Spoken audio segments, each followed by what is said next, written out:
जैसा कि आप सब लोग जानते हैं कि 1914 से 1918 तक पूरी दुनिया में प्रथम विश्व युद्ध लड़ा गया। इसमें दो पक्ष थे। प्रथम पक्ष में मित्र राष्ट्र थे जिसमें ब्रिटेन, फ्रांस और रूस थे, और इनके ठीक विपरीत दूसरा पक्ष था जिनको हम केंद्रीय शक्तियां कहते हैं, और इसमें जर्मनी, ऑस्ट्रिया, हंगरी और तुर्की शामिल था। एक बहुत महत्वपूर्ण बात मैं आपको बताऊं कि प्रथम विश्व युद्ध को पहला आधुनिक औद्योगिक युद्ध भी कहा जाता है, क्योंकि इस युद्ध में मशीन गनों, हवाई जहाजों और रासायनिक हथियारों का भयंकर प्रयोग किया गया था। और इसका परिणाम क्या हुआ पता है आप लोगों को? 90 लाख से ज्यादा लोग मारे गए, इससे ज्यादा ही लोग घायल हुए, और घायलों में ज्यादातर कामकाजी उम्र के लोग हुआ करते थे। इस कारण यूरोप में और दुनिया के कई अन्य भागों में भी कामकाजी लोगों की संख्या बहुत कम हो गई, क्योंकि या तो वो युद्ध में रत थे, या फिर युद्ध में घायल हो चुके थे, या फिर मृत्यु को प्राप्त हो चुके थे। इसका एक परिणाम यह भी हुआ कि परिवारों के आय में गिरावट आई, क्योंकि कमाने वाला ही परिवार में नहीं बचा।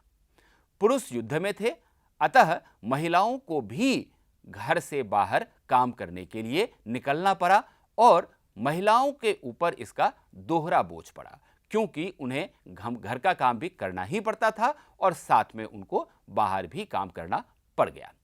एक महत्वपूर्ण बात यह हुई कि प्रथम विश्व युद्ध के बाद अमेरिका कर्जदाता बन गया और ब्रिटेन जैसा देश कर्जदार बन गया, उसे उधार लेना पड़ गया।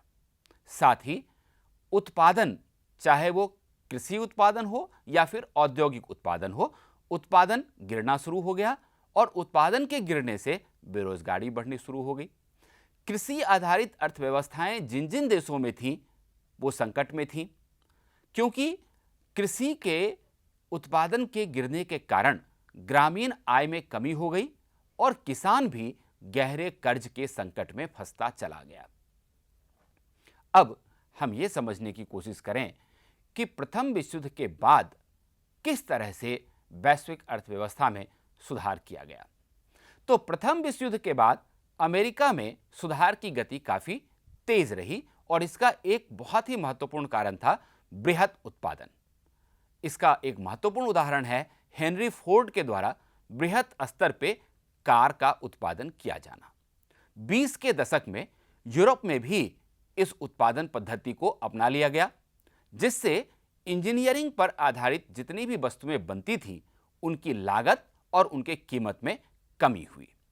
अब औद्योगिकरण के कारण चूंकि मजदूरों को काम मिल रहा था और उनको बेहतर वेतन भी मिल रहा था, इस कारण से बहुत सारी उपभोक्ता वस्तुएं जैसे fridge, washing machine, radio, gramophone, ये सारी चीजें मजदूरों को भी उपलब्ध होना शुरू हो गया।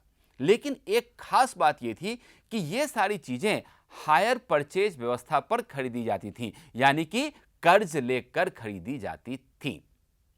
1923 ईस्वी में अमेरिका दुनिया का सबसे बड़ा कर्जदाता देश बन गया। अमेरिका द्वारा आयात और पूंजी निर्यात में यूरोपीय अर्थव्यवस्थाओं को संकट से उबरने में मदद मिली। अगले 6 सालों में विश्व व्यापार और आय वृद्धि दोनों में काफी सुधार देखा गया, लेकिन 1929 के आते आते पूरी दुनिया महामंदी में फंस गई। तो अब हम ये समझने की कोशिश करें कि ये महामंदी पूरी दुनिया में क्यों आई और इसका परिणाम क्या हुआ। 1929 ईस्वी से लेकर 1932 ईस्वी तक पूरे विश्व में आर्थिक महामंदी बनी रही, और इसके कई कारण थे। जैसे उत्पादन जब बहुत अधिक हो गया तो कृषि उत्पादों की कीमत गिरती चली गई। अब चूंकि कृषि उत्पादों को सही दाम नहीं मिल रहा था, इस कारण किसानों के आय में कमी हो गई। दूसरी बात यह हुई कि 1928 ईस्वी में मंदी का संकेत जैसे जैसे अमेरिका को मिलना शुरू हुआ, अमेरिका ने दूसरे देशों को कर्ज देने में कटौती करना शुरू कर दिया और कई देशों को उसने कर्ज देना बंद कर दिया। इसका नतीजा यह हुआ कि जो लोग अमेरिकी कर्ज पर सबसे ज्यादा निर्भर थे, उनके सामने एक गहरा संकट आ खड़ा हुआ और आर्थिक महामंदी का उनके ऊपर सबसे ज्यादा असर पड़ा। अब हम समझने की कोशिश करें कि इस आर्थिक महामंदी का पूरे विश्व पर क्या असर पड़ा।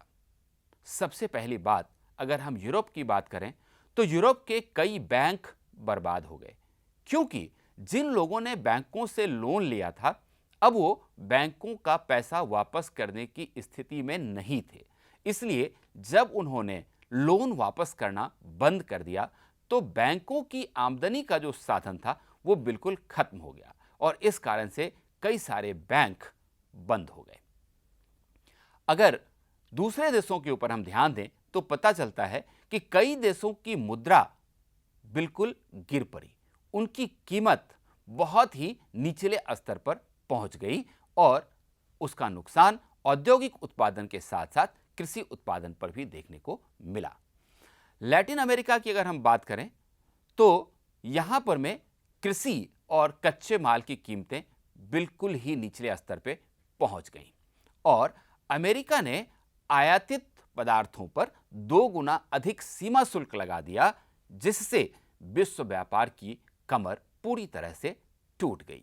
लेकिन एक बहुत ही महत्वपूर्ण बात यह है कि महामंदी के असर से अमेरिका भी नहीं बच पाया और अमेरिका के ऊपर महामंदी का बहुत ज्यादा असर हुआ, क्योंकि इसकी शुरुआत भी वहीं से हुई थी। अमेरिका में भी कई बैंक दिवालिया हो गए। किसानों के पास उपज तो अधिक थी, लेकिन वह उसे बेच नहीं पा रहे थे, क्योंकि कृषि उत्पादों की कीमत काफी कम हो गई थी। इसका एक नतीजा यह भी हुआ कि कई परिवार कर्ज में डूब गए और पूरी तरह से तबाह हो गए। कारोबार ठप पड़ गया, बेरोजगारी बढ़ने लगी, औद्योगिक उत्पादन कम हो गया और इस तरह से अमेरिका बहुत ही ज्यादा परेशानी में पड़ गया।